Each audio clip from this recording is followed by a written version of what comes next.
Welcome to 1984 Lore, and today I want to do something a little different and focus on the exciting new novel Julia by Sandra Newman. I say new, it was released in 2023, and although not strictly canon, it does do an excellent job of expanding the 1984 universe, which I'll get into momentarily.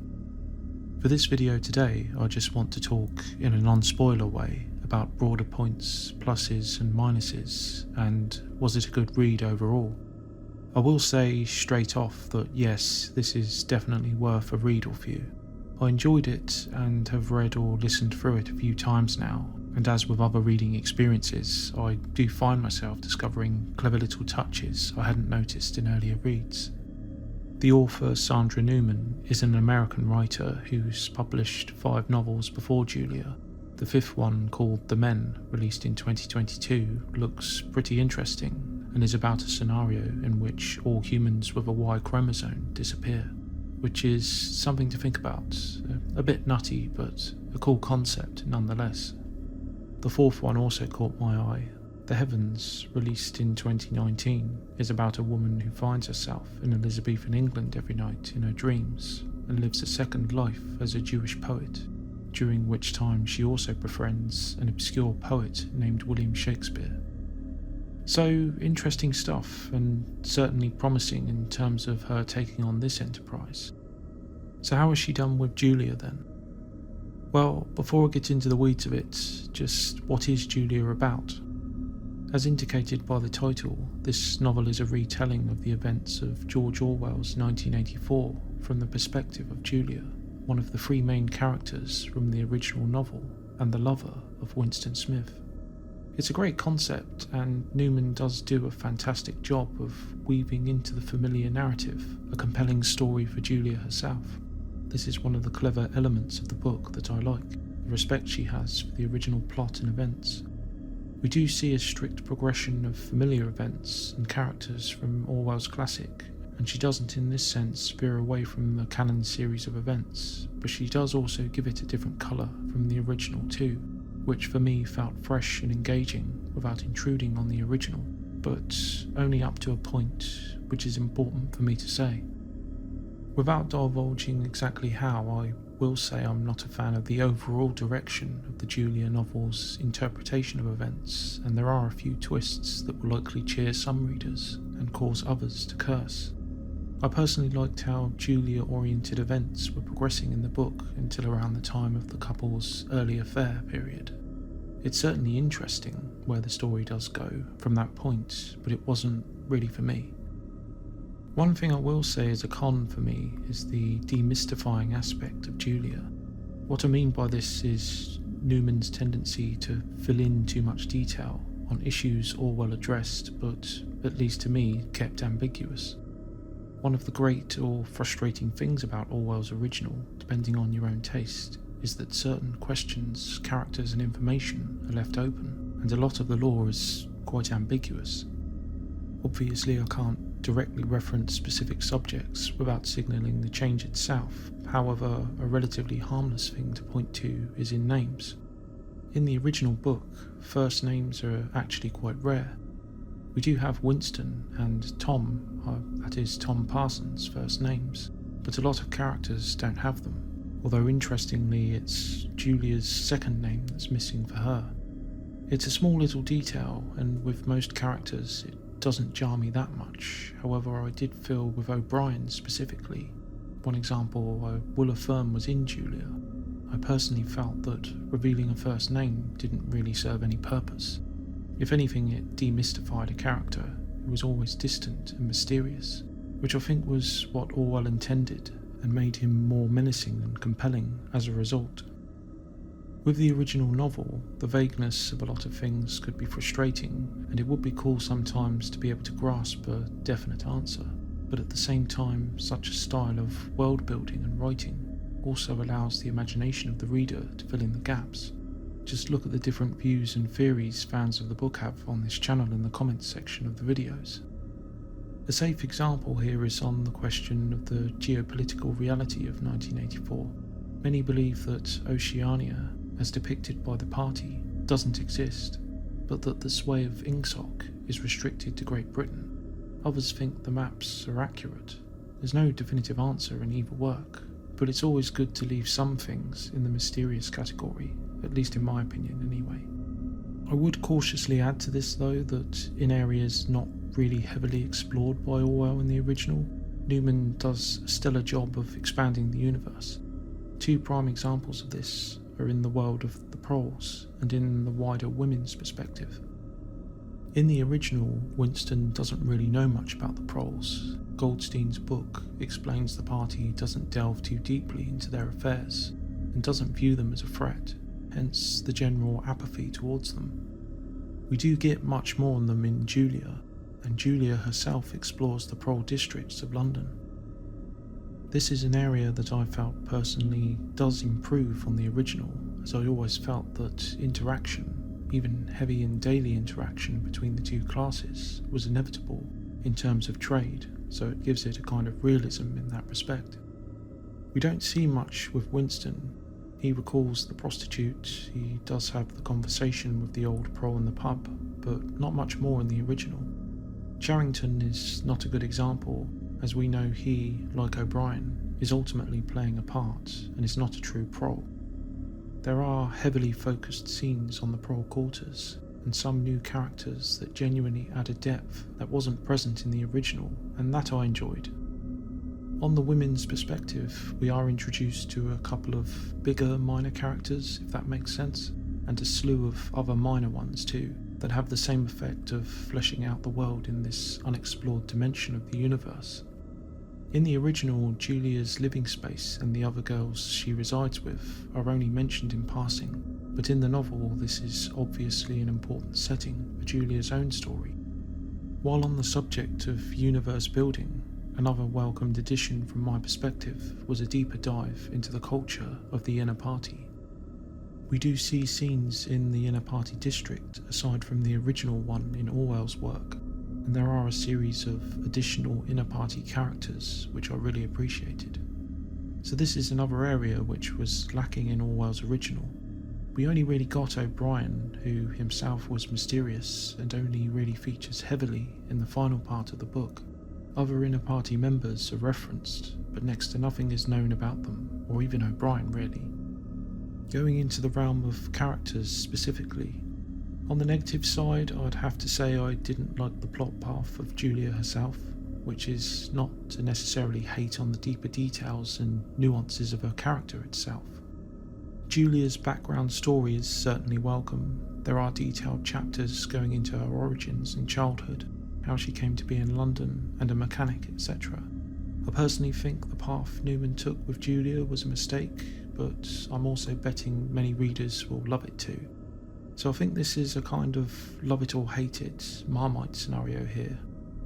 I'll have to wait and see if others feel the same way, but I felt that other minor characters were also not handled well in terms of their placing within the new novel's narrative. This isn't to say that Newman changes the overall flow of the original novel or anything in regards to these characters. For example, it's not a spoiler to say that Syme once again disappears, or that Parsons is denounced by his daughter, as this is not a rewriting of the plot itself, but a retelling of it, a kind of plot within a plot. However, I felt certain familiar outer party characters were out of place in how they progressed to their final states in the Julia narrative. A more positive character for me was the new character of Vicky. Vicky is a fellow resident at the girls' home with Julia. I think with new characters like this, Newman shines just in terms of fattening up the world. Vicky is actually an interesting connecting character. She has connections with the inner party, and she and Julia also have their own interesting dimension too, which plays a big part in events. My favourite character off the top of my head is a minor inner party member character who only shows up in the flesh much later in the novel, but is referenced before too. She's called Diana Winters and was known as Icy Winters because of her character. Without ruining the novelty, Diana sticks out for me given her charisma, and although she only gets a few lines of direct interaction with Julia later in the novel, I found the addition of a female inner party member intriguing, and Winters also hails from the earlier days of the party, and kind of represents a more fearless, outspoken old guard of Ingsoc, which was good to see. With Winters, I could imagine her being one of those earlier leaders of the revolution, which was why she was so forthright in her character. If and when you read the book, you'll know what I mean.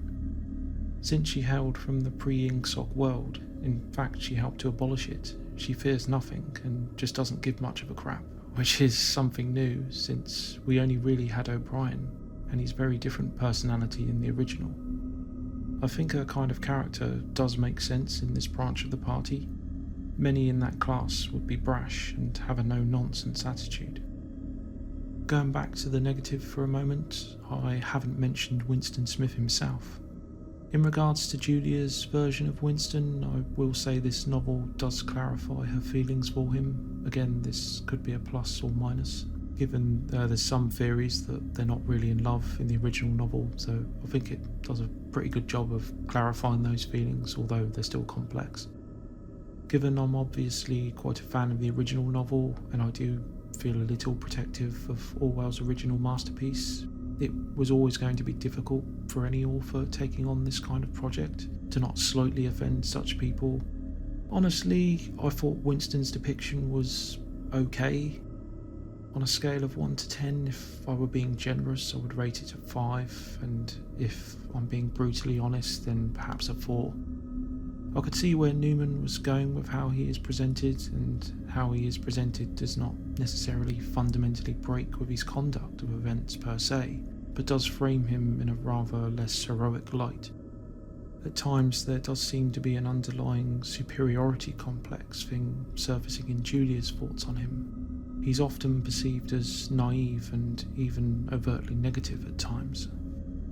This is actually quite complicated for me, as Winston in many ways is a negative character, and I can see this kind of frame being applied too. Currently I'm in the frame of mind that Winston, despite his inner rebellion and deep hatred of the party and Big Brother, is also ironically a moral creation of his society too. I have made a video on his tragic loss of humanity and his own immoral character, so this issue is sufficiently controversial so that such a depiction of him is okay, I suppose, but this is my take on things, so if I'm being honest, I thought it strayed a bit out of the broader lines of his character. A firmer basis for disagreement is in his apparent naivety at times, at least as perceived by Julia herself.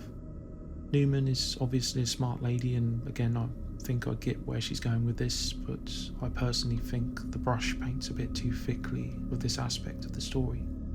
Winston, again, could be interpreted as naive by some readings. In a way, Julia is certainly more practical at times in their rebellion in the original novel.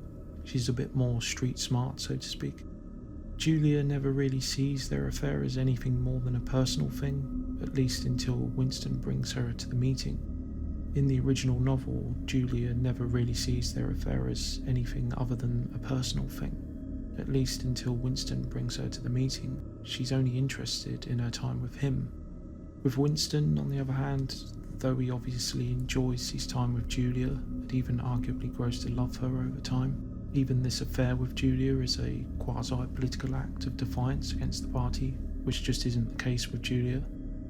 Winston is certainly idealistic in contrast to Julia. Julia never regards rebellion against the party itself as feasible in the original. The best we can glean from the original novel is that she too grows to love Winston enough just to go along with him. I think we can be reasonably sure of her differing perspective on things here, as she is the one to loudly object to any parting of her from Winston when O'Brien suggests this is something they might have to do. I guess then both of these points are some of the more subjective gripes that I have with the treatment of Winston's character. With Winston too, it's weirdly refreshing and odd at the same time that he's almost a minor character at times. That will be a major difference you'll notice if you read Newman's work. Winston is certainly not the main focus, but even less so than one might have expected before reading. This could be jarring for some too, given most readings of the original would at least concede that the relationship between the two was at least intense, if not a proper love affair. I'm sorry, but at times in Julia I feel this doesn't really carry over. Of course, I realise this is Julia's story, but at the same time, I think it's also fair to say that Winston was quite a bit more than a middling player, if not a minor one, in Julia's life. So, ending on a positive conclusion, I will 100% recommend this book if you loved or even just enjoyed the original. Unfortunately, 1984 was Orwell's final novel, and the guy was dying at the time, which meant he may not have devoted the time he'd wanted to it.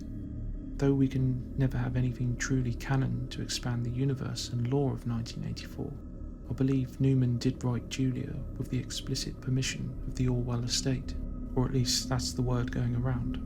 This is definitely worth a read. There's some great new characters, good new plot points and twists. For me, the expansion of knowledge on areas Orwell didn't really provide even ambiguous answers on is great. You'll learn more about the wider society of Oceania and its history through this novel. And that's about it for this non-spoiler review of Julia. I do plan to make more spoiler-warned review videos on the novel, as there's a lot of points I'd like to address that I just can't without spoiling, so I'd have to end it today. Eventually, I also want to make deeper dive dedicated videos on different areas of the novel in my usual style for the canon original, so look out for those if you're interested. So that's it for today. Thanks for listening, and I'll see you next time.